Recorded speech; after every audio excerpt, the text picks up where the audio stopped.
কি বলো তুমি? কি বলে এগুলো? এসব বাচ্চা ছেলেদের সাথে আমাদের আনেন কেন ভাই? অবশ্যই না, অবশ্যই না। তোমাদের সাথে তোমাদের টক শোতে আসাই আসেন না ভাই, আপনি না আসলে তো আমরা মরে যাব না। শিখতে হবে কিনা?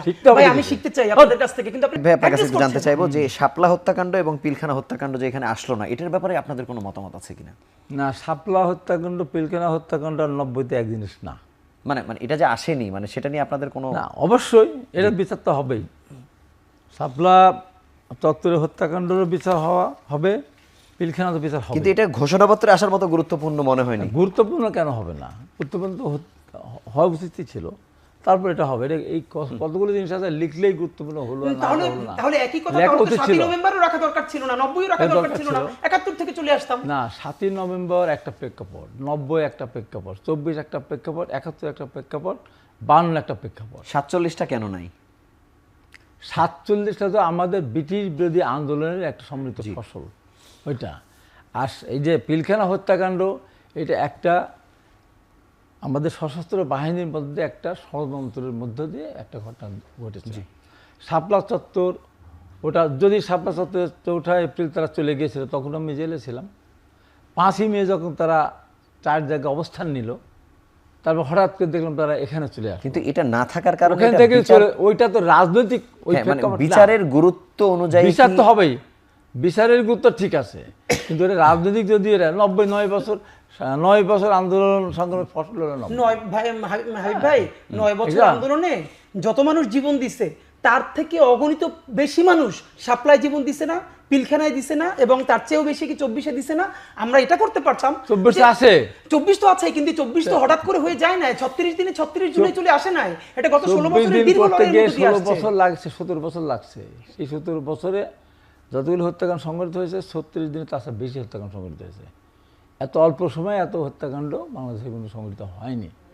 এই জন্য 24-এর একটা গুরুত্ব তো আছেই। আমার কথা হলো যে আমার 90-এরও গুরুত্ব আছে। 90 তোমার নির্দিষ্ট কজে আমরা আন্দোলন করেছিলাম, সেখানে দেখা মাত্র গুলি, 144 ধারা ভঙ্গ করা, দেখা মাত্র গুলি।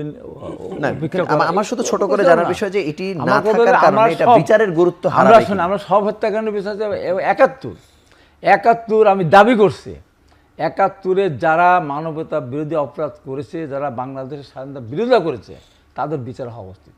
যারা নিজেরা আত্মশিক্ষিত, জামাতের আমির নিজে বলেছেন যে আমরা 71 সালে যুদ্ধে অংশগ্রহণ করিনি, আমরা এক পাকিস্তান রাখতে চেয়েছিলাম। এটা বড় কোনো ব্যাপার না। এটা তো কত বড় অপরাধ হাবিব ভাই, দুইটা ব্যাপার, একটা হলো ক্রিমিনাল অফেন্স করা, আর একটা হলো রাজনৈতিক মতামত জানানো। দুইটারে আপনারা এক মনে করেন কিনা? অবশ্য শোনো, সব সময় কথার ভিতরে এত কথা বললে তো হবে না। না, আপনারা ধরেন এই যে জামাতের যে শিখতে হবে কিছু, তাকে কি আপনি করেছেন কিনা, তাকে আপনি করবেন কিনা?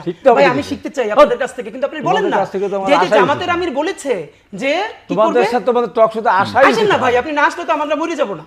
আমরা ছোট মানুষ, আমাদেরকে বাদ দিয়ে দেন। আমাদেরকে জুলাইতে লাগে না তো? জুলাইতে শুনেন হাবিব ভাই, আপনাদের যে ইনফিরিয়রিটি কমপ্লেক্স, কথার ভিতর কথা, আমার কথার ভিতর কথা বলবেন। আমার কথা মতো আপনি বলেছেন। আমি বলি না, একটা বল নাই। আচ্ছা ঠিক আছে, আপনি বিশেষ করে তারপর আমি বলি। কিন্তু এই আমাদেরকে যে অনুমান মনে করতেছেন, আমাদেরকে জুলাইতে লাগছে আপনাদের। আমরা শিখেছি, আমাদের জুলাইতে লাগছে আপনাদের ভাই। এখন আমাদের লাগবে না আপনাদের। আমাদের জীবন দিতে হয়েছে। জীবন তো বাচ্চারাও দিছে। আপনারা তো জীবন দিয়ে মন্ত্রী হয়েছেন, বাচ্চারা তো কিছু হয় নাই। জীবন তো সাপ্লাই দিছে, পিলখানায় দিছে, সেগুলো জীবন মনে হয় না আপনাদের কাছে। এইটাই দুঃখ আমাদের। তাহলে আপনি বলেন, আপনার 47 কে কেন রাখলেন না? আপনার প্রতিবাদ কেন জানান না? জামাত কেন প্রতিবাদ জানায় না? এখানে শুনো, কথার ভিতর তোমার কথা তুমি বলো, 100 বার বলো। কথার ভিতরে আমি তোমার একটা সিনিয়র মানুষ, তুমি আমার সাথে তর্কে জড়াই যাচ্ছ। না ভাই, তর্ক না। আপনারা তোমার কথা তুমি আবার তো কথা বলছো। 90 এর মতো আবার 90, হ্যাঁ 47 আপনারা 90 একটা ব্যাপার, 90 একটা ব্যাপার। সাপলা একটা ব্যাপার না ভাই, এটা বলেন। সাপলা অস্বীকার করছে, তাহলে সেটা ঘোষণাপত্রে নাই কেন? জামাত কেন সেটা অস্বীকার করেনি? আমার তোমার 71 এর কথা বলে তোমার লাগলো কেন? তাহলে কার লাগলো? তোমার আমি কখন লাগাইলাম? এই যে লাগলে আমি বলেছি আমি বললাম যে 71 সালে মানবতা বিরোধী অপরাধ যারা করেছে, যারা এখনো দেশের স্বাধীনতাকে স্বীকার করে না, যারা এখনো সবার সিরিজ হতে যায় না।